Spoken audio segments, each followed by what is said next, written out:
Mahadev, Mahadev, Mahadev.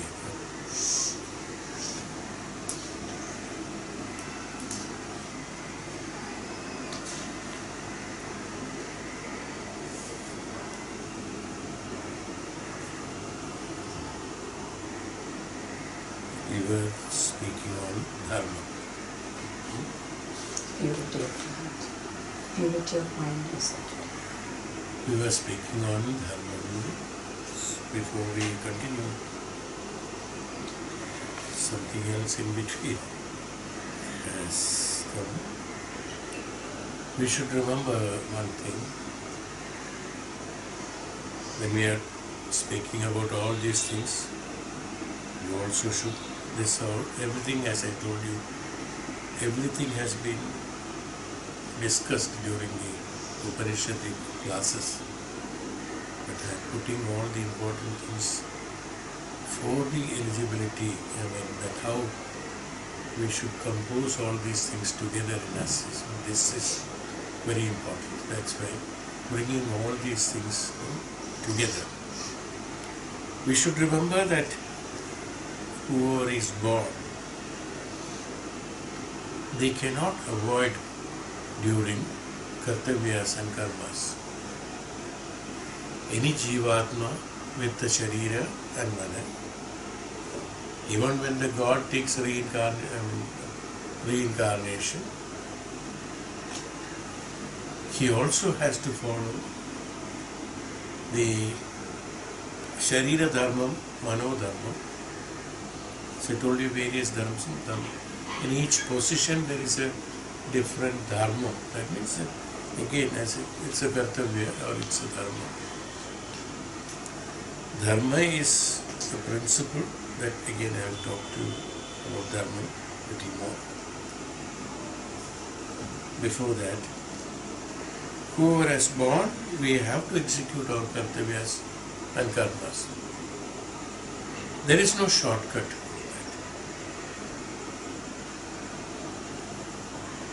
There is a shortcut, yes. If really asked, is there a shortcut? There is no shortcut. But then we can make it faster and easier by our practices. That's not a shortcut. The shortcut is that avoiding something and then taking a smaller path and reaching there. No. Here nothing has to be avoided, but nothing can be avoided, should be avoided. Because if you avoid that, it has to come back again. So it's something left out. So we have to execute our kartavyas and karmas. There is no escape from that, because it is what you have done. It is what the Jivatma has experienced or want to experience. It can be both. Either it is experienced or want to experience.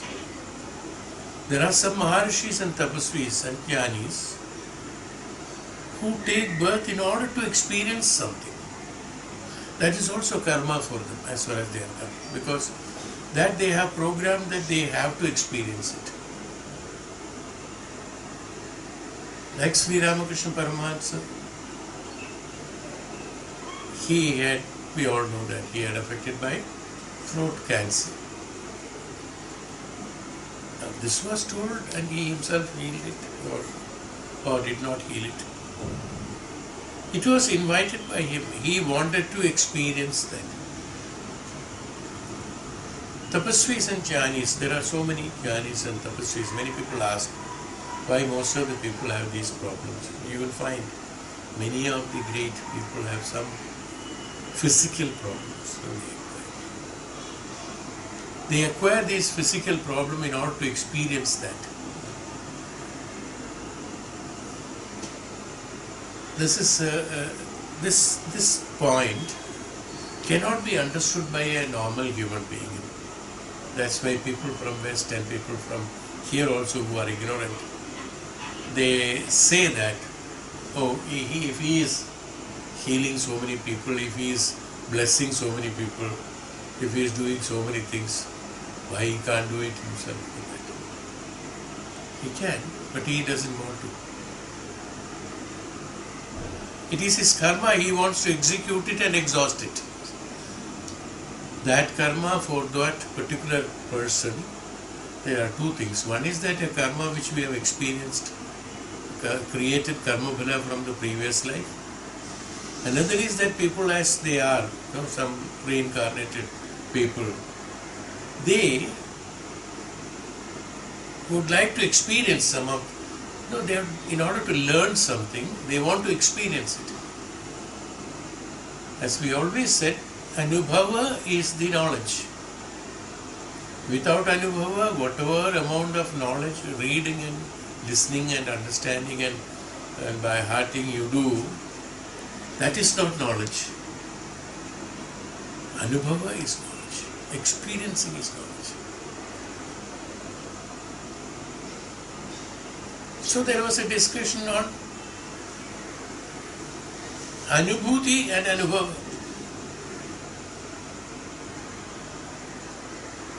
What is the difference between Anubhuti and Anubhava? What is Anubhuti? What is Anubhava?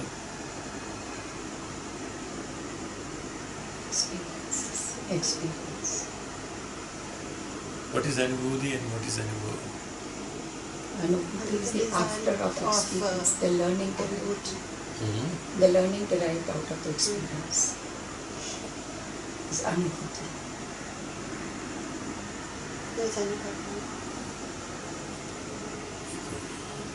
The word itself explains it actually, because it is Sanskrit, we are finding it a little difficult, otherwise it's not. Anubhava. Anubhava. Anu means followed. Followed after bhava, happening. Anubhava. Anubhava. That means experiencing is that after you have touched something, you felt the heat, that is Anubhava. Okay. Anubhuti is that without even experiencing, by perception, you know that it will burn. I mean, you experience that burn is Anubhuti. One is perception, another is to perceive. Is Anubhava, Anubhuti and Anubhava. Anubhuti is perception. Anubhava is to perceive. It is no verb. That means, yes, both have got very, very, very confusing meaning. Sometimes we say, now today, you see, if you see the fire, you had experienced once, of course, Anubhava was there. But an Anubhuti will last for long and ever from the experience. So there is another one, as you said. From the experience, whatever has been there, it is always there with us, is also Anubhuti. It's not necessary that every time we have to do the Anubhava. We have to experience it every time. No. Once Anubhava, we'll have the Anubhuti. Or the one who is a knowledgeable one, who has got an Anubhuti, is also equivalent to Anubhava. So it is there. That one has learned it. Anyway, that's not, it suddenly came, so I discussed it, that's all. So let us not get confused on that. Anubhuti is also, after Anubhava, whatever you have learned, that also is Anubhuti. Or without learning, if you have learned, that also is Anubhuti. There are so many Maharishis and Tapasvis, they have not experienced many of the things. But what happens? After having realization, then he understood many things, is Anubhuti. A man who is doing a karma and experiencing it, then getting that same knowledge, is Anubhava. Got the difference? Yes. So why we are giving here the example of Anubhava, because most of the people here are the ones who are in Bhautika Jivan, who have to gain the Anubhuti through Anubhava. Otherwise they cannot. This is why we are getting that Anubhava. So what is the subject? Yes. We went to, So through this anubhava, number of anubhavas, or if you can make that anubhuti and anubhava and anubhuti faster during the bhautika jivan, then you will be in a position to advance your. As I told you, there is no shortcut. You cannot cut short certain things, but you can make it faster. The speed can be increased. How? That will come. That is what Dharma says. How we have to do it. We have to do it through that, the way it has been prescribed in the Vedic science. That is, living through yama, niyama, asana, pranayama, pratyahara, dharana, dhyanam, samadhi.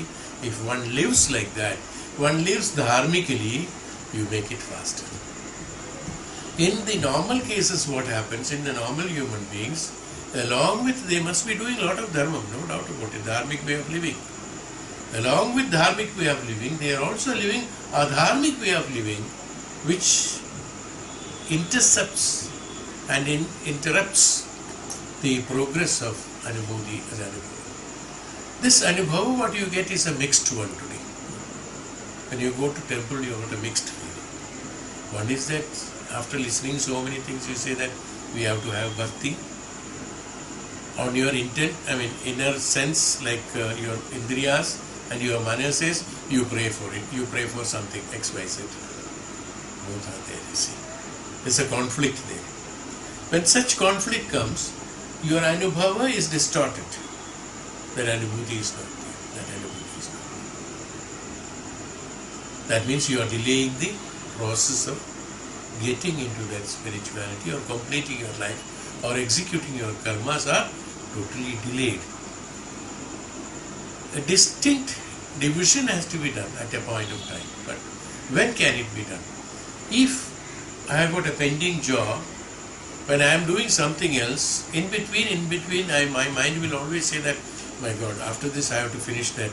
That is also there. This is also there. It will always interrupt and intercept in your execution of present karma. Is it not? It's always there. But if I have finished it and then go, then what happens? I am free. I am only on that, so I will finish that also, and next one also, next one also. This is how the dharmic way of living has to be done. This has to be practiced in our jivan, in our day-to-day life. Every momentary life we have to finish like that. Then only it is possible. This is called the yama, niyama, asana, pranayama. Yama is mental, and then one is the execution of physical, niyama, rules, regulation, discipline. Discipline of the physical discipline and mental discipline. Both are there. Then only it comes to the dharana. That's called, that dharana is the one which is called anubhuti. See, after this experiencing yama and niyama, you go to dharana, dhyanam, samadhi, is it not? That dharana is what? That's called anubhuti. Dharate iti dharayate iti dharana. Dharayate iti dharma, dharayate iti dharana also. Dharana. Dharate iti dharana. That which you are perceiving is dharana. So through living like that, you don't have to specially do it in a different way. So when you are living it in yama niyama, automatically your dharana will be based on yama niyama. That is why that Ashtanga Yoga specifically mentions this is the way you are supposed to live, so that your dharana will be perfect, your anubhuti will be perfect. When anubhuti is perfect, what happens? That takes you towards the anubhava and anubhuti, then it takes you towards the progress of spirituality. We sometimes are thinking that, oh, we have learned so much, things like that. These learnings, as I told you, vidya, avidya, both are things.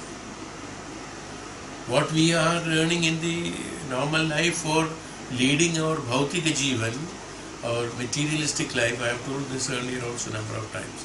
Whatever we are learning in the university level and then research level and the school level, whatever level, and in the experience and through society, through this, that and all, whatever you are learning, they are all known as avidya. Vidya is that which is known as the Brahma Jnana, Brahma Vidya. That which is the Vedic science, the Vedas, beyond the Vedic science, beyond the mind, where there yato vacho nivartanti aprapi manasa saha is a status in the Vidya. Okay. So avidya is that what is necessary. It is necessary. Avidya is necessary for one who has to lead the life in materialism. We are all living in materialism.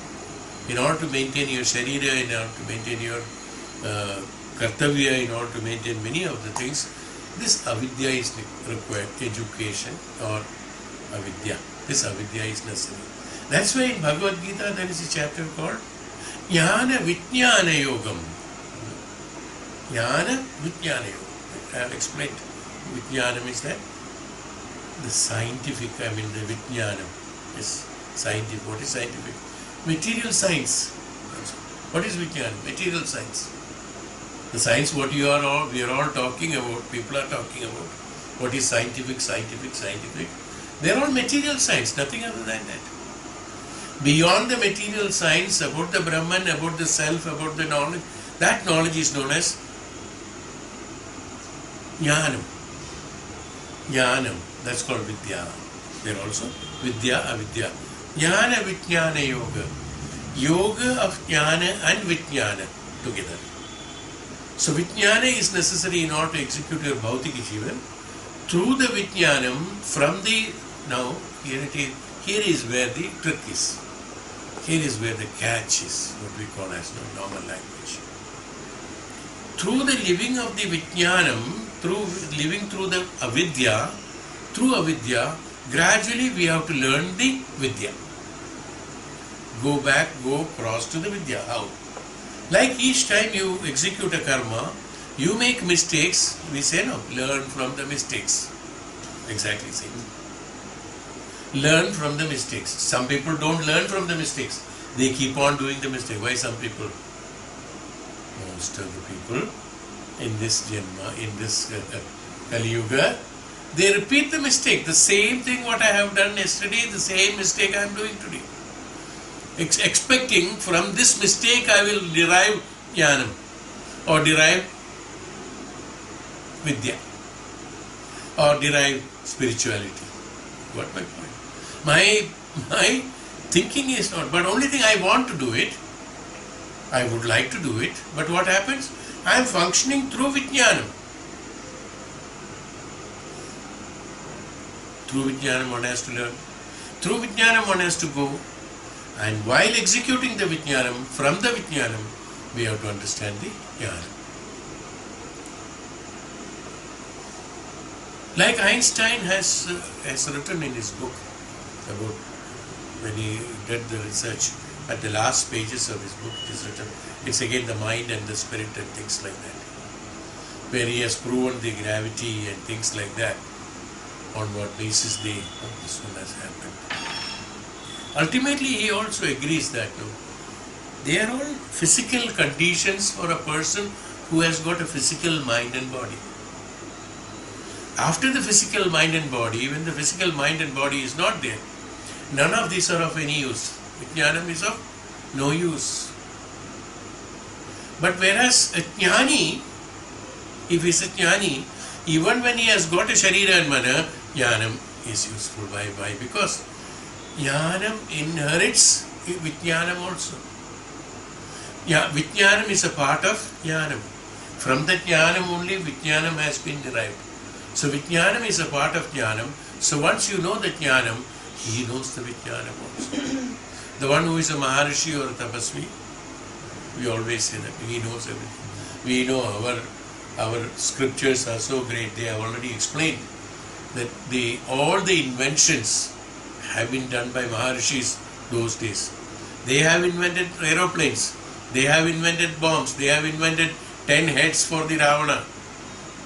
These are all inventions. Vaishrava has invented these 10 heads, And Ravana was hiding and seeing that. Then he copied it and then he took 10 heads. Whatever it is, the story says that.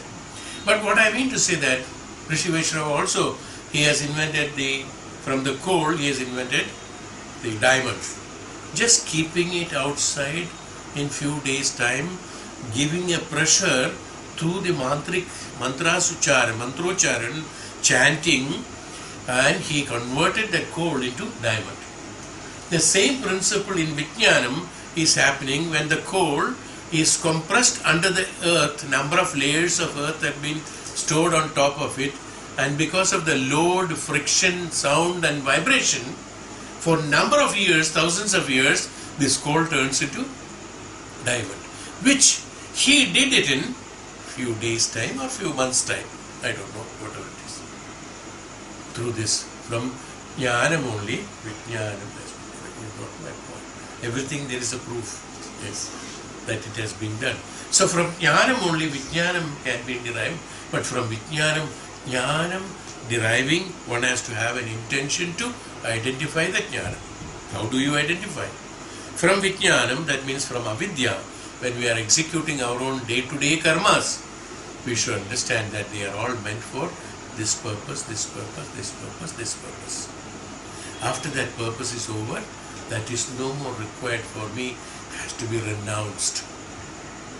That is why a brahmachari is the one who is eligible to live the normal sansaric jivan, they said. Why? Because brahmachari has learned what is called life.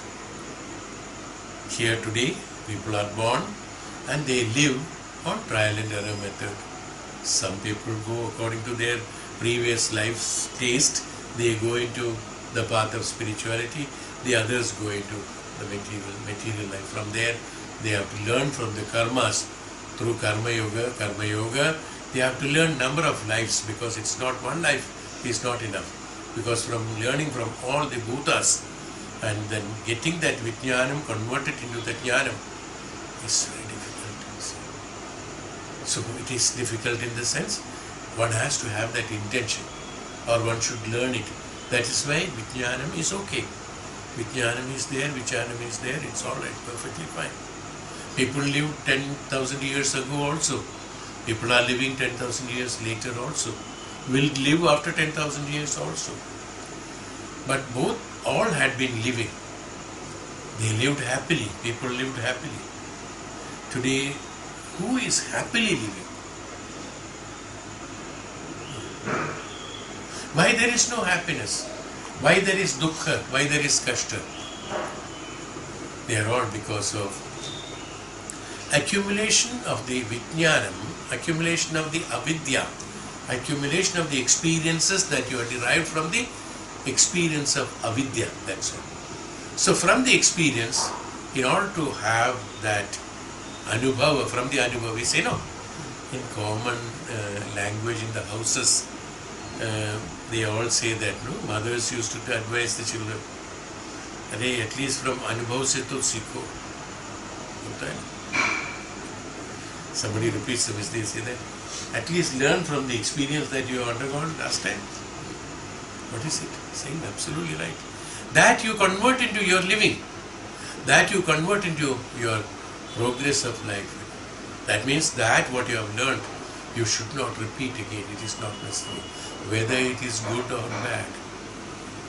Here in spirituality, to go to the vidya, from the avidya, the specification is again, whether it is good or bad, just renounce it, don't have vasana towards that. So that you have learned it, from the learning you say that it is meant for this. Always an analytical mind in the Vijnanam. We have and we should have the analytical mind in the Bhautika Jivan. That's called in the avidya. So when you have an analytical mind in that, why I have done this or why am I doing it? There are so many prescription people say that, small exercises, the whole day whatever it has happened, sit down at the evening. I have also spoken in the classes. Sit down in the evening for 5 minutes and think what all important things you have done. Out of that, how many are actually useful, how many are right, how many are wrong. Just an self-assessment, every day accounting of self-assessment, please do it. What is that self-assessment? What is it meant for? In order to make you convert and learn from Vijnanam to Jnanam, from avidya to vidya. what has happened from there. So, what is to be renounced in that? And what is to be accepted? Take it, and next day you renounce that also. Don't prolong it too long. There are pending issues, no doubt about it, we have. At a point of time, you should be in a position to dispose of everything so that you are free. Hindi में वो problem है ना, कभी कभी ये सब याद आ जाए. Some, because I hear from so many people now. घोड़े बेच के सो जाना.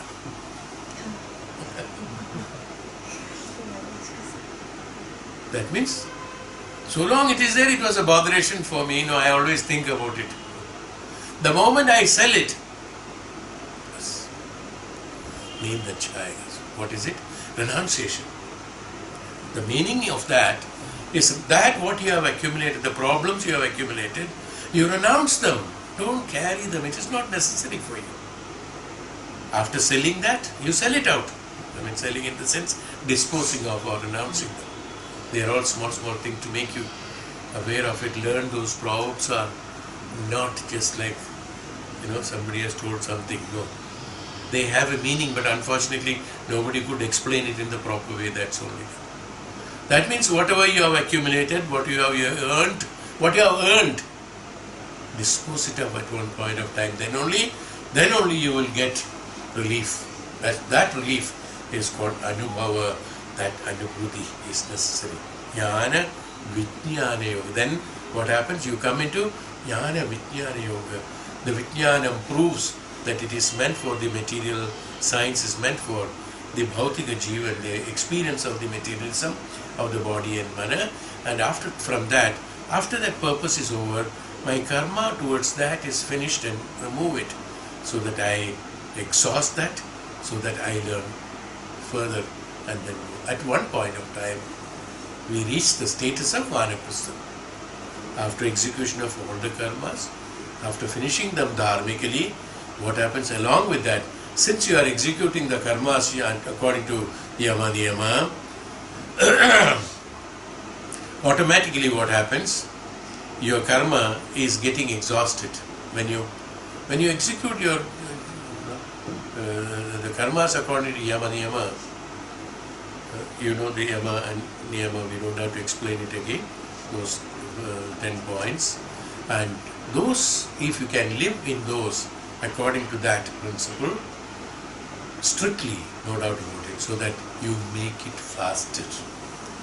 Why did I say all these things? Is that to make your karmas, finishing your karmas faster, this is what is required. So, no shortcut, but you can finish it faster. There is a tree, and we ask a man to cut that tree. Okay. He takes an axe and start cutting it. The strength, physical strength, and time taken, plus the strain that you use for cutting the tree by an axe, it's quite a bit. Suppose you provide him a hand saw, improved from the strain as well as time and other parameters from the axe to hand saw. Suppose I give him an electric saw, much easier. Purpose is same, cutting the wood. But when you cut from the axe, when you cut from the hand saw, when you cut from the electric saw, the effort and the time taken is less. This is how we have to function for exhausting the karma. He is not avoiding anything. He is not escaping from doing it. He is not doing a shortcut, but he is making it faster. Who? The one who is doing electric saw, he is making it faster. It's not an avoidance or shortcut or of the karma. So karma has to be done. Do it faster. Find out a way. Okay, is what it says. Like an electric saw, we have to find. What is our electric saw? We have to find out our Jivan through living through Yama Niyama Asana Pranayama, and also through the principles of the Vedanta Shastra, and through that if you lead your life, you will be in a position to reach faster. Otherwise, what happens? You reach, no doubt, but again, as I told you, with an axe also, he cuts it for 2 hours, then only the tree can be cut.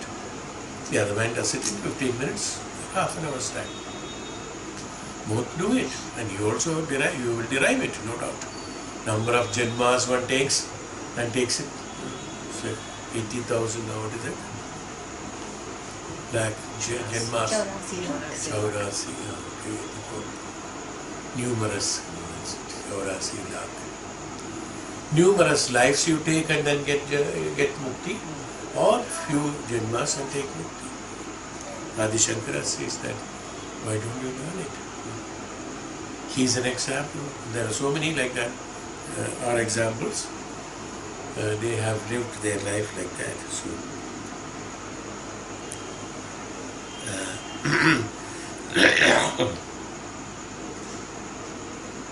So execution of karma, we cannot do the shortcut. And we know now what happens. People who go into the spirituality also, after learning few shastras or few Upanishads, we are not reaching anywhere. We have to have the Atma Jnana. We have to have the Atma Jnana. Viveka Chudamani says that, I have referred it earlier also.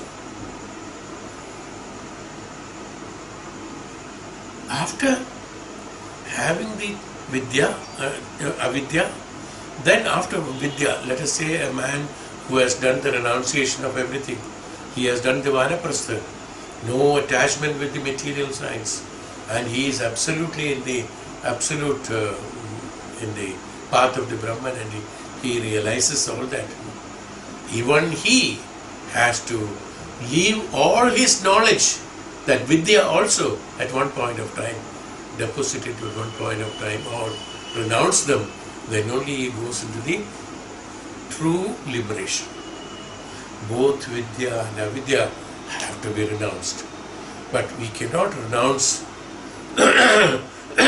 Avidya without knowing about Vidya at least.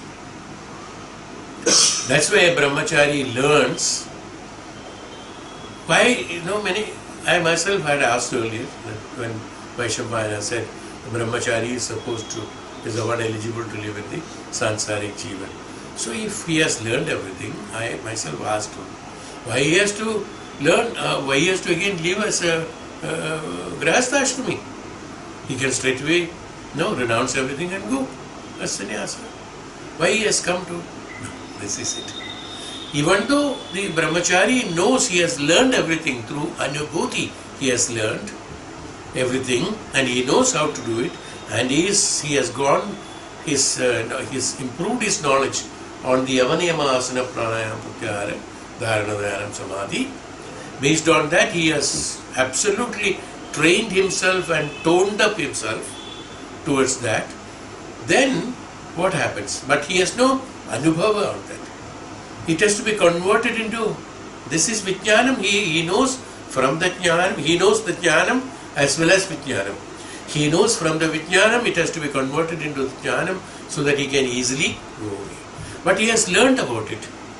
He has not done that. He doesn't have an anubhava. So a complete knowledge is not there. Is why brahmachari is taking up the grahastha-ashrama. A maharishi who has attained even the, all the maharishis have got grahastha-ashrama. At one point of time or other, they all had grahastha-ashrama. Not constantly, but then again gone back. Why they had it? They wanted to have that anubhava again, anubhava, so that should not remain as a inexperienced knowledge. The knowledge which is doesn't have an experience. Somebody says that you can, why not? We can fly a plane, no doubt about it. There's a book, we read it, so this is what is to be done, this is how it is to be done, everything is by heart and everything. Has it become a knowledge? Does it? He has to really fly it once at least. then he knows how it should be done. After doing that, after learning this, he has done that, then he has finished it, then he says, now, no need of flying it. I know it. I know what it is. I know what it is. Here, I do not know. I have learned it, but I have not experienced it, is what one says in the Vijnana. That is why we are born and we have to experience it. We people, the Jivatmas, who have not experienced the Anubhava is not there. They may have the knowledge. Brahmachari has the knowledge of it. He doesn't have the experience of it. Through that knowledge, what he does, through the Vidya, he is living through avidya. This is the difference. The normal man, living through avidya with trial and error method, he learns the Vidya. Or he doesn't learn. Or he learns.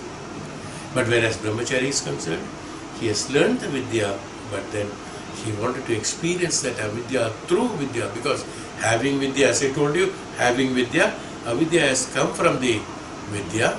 It is only necessary to establish that yes, it is right. That's all. For that purpose only, he is living as a brahmachari. The brahmachari who lives in the Grihastha-ashrama, he doesn't commit even one mistake. In the sense, even one karma phala, he doesn't make. Why? Because he lives through the jnanam.